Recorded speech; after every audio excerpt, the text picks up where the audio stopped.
श्री गुरु सत्ताय नमः। आप सभी को प्रणाम।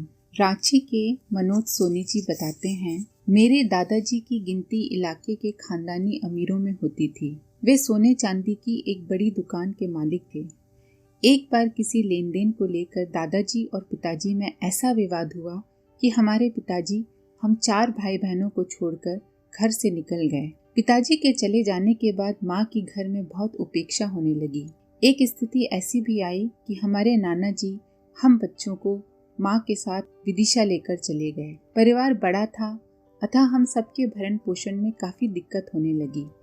अंत में माँ को हम बच्चों की परवरिश के लिए दूसरों के घर बर्तन धोना व झाड़ू पोछे का काम करना पड़ा। सन 1989 में हमारी बुआ जी के माध्यम से गायत्री परिजन श्री रमेश अभिलाषी व रागिनी आंटी के घर झाड़ू पोछे का काम माँ को मिला। रागिनी आंटी देव कन्या के रूप में शांति कुंज में रह चुकी थी। उनसे प्रभावित होकर हम लोग भी गायत्री मंदिर के यज्ञों में भाग लेने लगे। तब मैं 5वीं कक्षा में था। मैं यज्ञ में स्वाहा शब्द का जोर से उच्चारण करता। भाई श्री रमेश जी उस उच्चारण से मेरी ओर आकर्षित हुए। उन्होंने मुझे रोज मंदिर आने की प्रेरणा दी।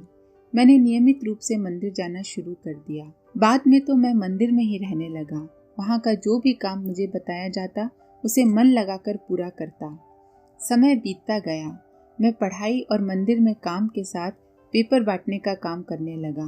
कुछ और बड़ा होकर मजदूरी की, बाइंडिंग का काम किया, किराना दुकान, कपड़े की दुकान में काम किया और अपने घर की जिम्मेदारी यथासाध्य पूरी करने की कोशिश करता रहा। बहनें बड़ी हुई। सबसे बड़ी बहन की शादी तय हुई, सगाई संपन्न हुई। सुसंस्कृत परिवार था, इसलिए उन्होंने कुछ मांगा नहीं, पर शादी तो शादी होती है। कई तरह के छोटे बड़े खर्च करने ही होते हैं। मेहनत मजदूरी करके घर के खर्चे ही बड़ी मुश्किल से पूरे हो पाते थे। बहन की शादी के लिए कभी कुछ नहीं जोड़ पाया। अब कैसे क्या व्यवस्था होगी, इन्हीं चिंताओं को लेकर शादी के कार्ड छपवाए। सभी रिश्तेदार, चाचा, ताऊ, फूफा, पिताजी के घनिष्ठ मित्रों के यहाँ कार्ड दिया और सहायता मांगी। सभी ने आश्वासन दिया। उनके भरोसे मैं आगे बढ़ता रहा। दिन बीतते गए, पर कहीं से कोई सहायता नहीं मिली।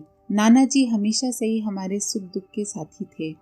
उन्होंने आंशिक सहयोग दिया, किंतु वह शादी हेतु अपर्याप्त था। जब शादी के एक दिन पहले एक एक करके सभी ने सहायता हेतु हाथ खड़े कर दिए तो मेरे हाथ पैर ठंडे होने लगे। समझ में नहीं आ रहा था अब क्या होगा।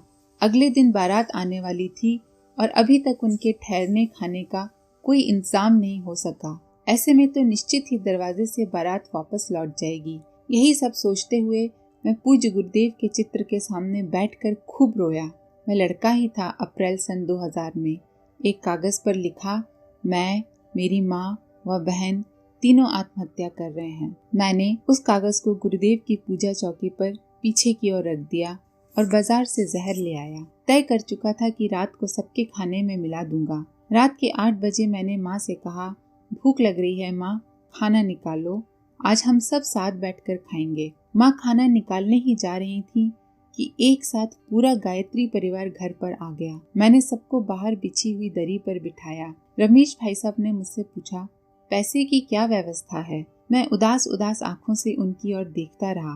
मुझसे कुछ भी बोलते नहीं बन रहा था। मेरी हालत देखकर वे बोले, इस तरह टकटकी लगाकर क्या देख रहा है, कुछ बोलता क्यों नहीं?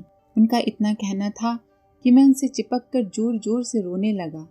उन्होंने बड़ी मुश्किल से मुझे चुप कराते हुए कहा, हमें यहाँ गुरुजी ने भेजा है। हम सब लोगों के मन में अचानक ऐसी प्रेरणा हुई कि लड़का परेशान है, तुरंत जाकर देखो। सही सही बताओ, सारा इंतजाम करने में तुम्हें कितना पैसा चाहिए? मैंने अटकते हुए कहा, मेरे पास तो कुछ भी नहीं है। रिश्तेदारों के भरोसे शादी तय कर दी, लेकिन कल सभी ने हाथ खड़े कर दिए। बाजार से जहर लेकर आया था कि खाकर चैन से सो जाऊंगा। इतना सुनते ही वे आग बबूला हो उठे। देर तक मुझे लताड़ते रहे, फिर शांत होकर कहा, फिर कभी भूलकर ऐसा मत सोचना। हम सब किस दिन के लिए हैं। ज्योति केवल तुम्हारी बहन ही नहीं, हमारी बेटी भी है। कितने रुपए चाहिए, अभी बोलो। मैंने कहा, सिर्फ इतना कि जितने में अपनी बहन को सम्मानजनक ढंग से विदा कर सकूं। उसी पर सभी परिजनों ने कुर्ते की जेब में हाथ डालकर रुपए निकालने शुरू कर दिए। और कुछ ही क्षणों में मेरे सामने नोटों का ढेर लग गया। जान पहचान की दुकानें खुलवाई गईं और रातों रात सारा इंतजाम किया गया। ज्योति की विदाई शानदार ढंग से हुई। मैंने सपने में भी नहीं सोचा था कि गुरुदेव अपने शिष्यों का कष्ट इस प्रकार भाप लेते हैं और तत्काल निवारण के उपाय भी कर देते हैं। श्री बिजलेश्वरी प्रसाद जी बताते हैं, सन 1976 की बात है। उन्हीं दिनों मैं पहली बार इस मिशन से परिचित हुआ। मेरे बड़े भाई के समान श्री मंगल प्रसाद लोहिया जी एक दिन मेरे पास आए और बोले, गायत्री यज्ञ में चलना है। चूंकि मेरी गायत्री मंत्र में श्रद्धा पूर्व से ही थी, मैं सहर्ष तैयार हो गया। मैं यज्ञ में पहुंचा। यज्ञ श्री कुलेश्वर तिवारी जी करा रहे थे। मैंने प्रसन्नता पूर्वक यज्ञ किया। यज्ञ के बाद तिवारी जी बोले, अब कुछ दक्षिणा दो। मैं दक्षिणा का अर्थ ठीक से नहीं समझ पाया, तो उन्होंने बताया कि अपने अंदर की कुछ बुराई यज्ञ भगवान की साक्षी में छोड़ दो। मैंने पान, नॉनवेज तथा आलस्य आदि छोड़ दिया और प्रतिदिन गायत्री मंत्र की उपासना करने लगा। लगभग 15 दिन के अंदर ही मुझे हरिद्वार जाने की प्रेरणा हुई। संयोग से मंगल जी शांति कुंज जा रहे थे। मैं भी उनके साथ हो लिया। ट्रेन से सुबह ही पहुंच गए। स्नान आदि के बाद मैं गुरुजी के प्रवचन में पहुंच गया। मुझे शांति कुंज के वातावरण में लगा जैसे कि मैं स्वर्ग पहुंच गया हूँ। उसके बाद जब मैंने गुरुदेव का प्रवचन सुना तो लगा बहुत भाग्यशाली हूँ जो ऐसे भगवान स्वरूप गुरु के दर्शन हुए। प्रवचन समाप्त होने के बाद मंगल जी ने मंच के पीछे मुझे गुरुदेव से मिलाया और मेरा परिचय दिया। गुरुदेव ने कुशल क्षेम पूछा। उनके सरल व्यक्तित्व से मैं बहुत प्रभावित हुआ। वे ऐसे बात कर रहे थे जैसे मुझे पहले से जानते हों। उनका अपनापन देखकर मेरे हृदय में उनके प्रति अटूट श्रद्धा हो गई।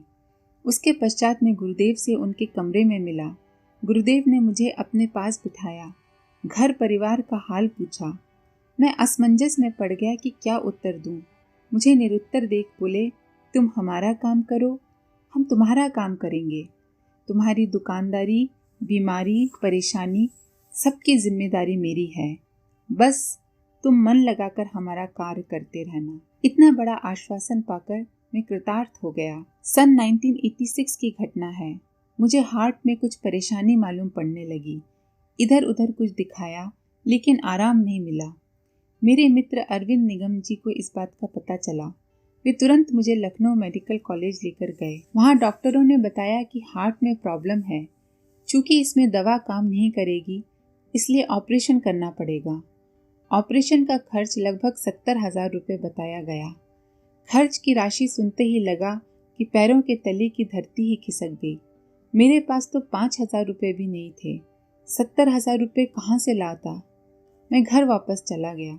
मैं मानसिक रूप से बहुत परेशान था। मेरी इतनी बड़ी हैसियत नहीं थी कि उधार लेकर ऑपरेशन कराता। पैसे वापस कैसे करता, ये मेरे लिए उस समय असंभव था। मुझे कुछ भी समझ में नहीं आ रहा था। अचानक मुझे गुरुदेव के वे शब्द याद आए, बेटा तुम हमारा काम करो, हम तुम्हारा काम करेंगे। तुरंत मैंने हरिद्वार जाने की व्यवस्था बनाई। शांति कुंज पहुंचकर डॉक्टर प्रणव पंड्या जी भाई साहब को अपनी रिपोर्ट दिखाई। दवा आदि का पर्चा भी दिखाया। डॉक्टर साहब भी बोले स्थिति तो ऑपरेशन की ही बन रही है।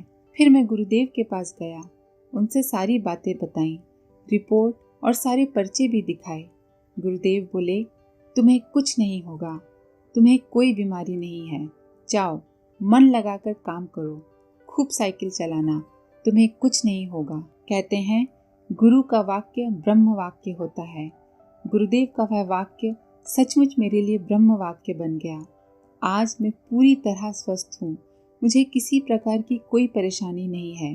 गुरुदेव की कृपा से मेरा जीवन संकट बड़ी आसानी से टल गया। मैं उस परम सत्ता का बहुत ऋणी हूँ जिन्होंने मुझ अकिंचन पर अहेतुक कृपा की। मैं आज भी तन मन से गुरु कार्य में संलग्न हूँ। आप सभी का धन्यवाद। ओम। हमारे YouTube चैनल को सब्सक्राइब करें और बेल आइकन को दबाकर ऑल पर क्लिक करें ताकि नोटिफिकेशंस आपको मिलती रहें।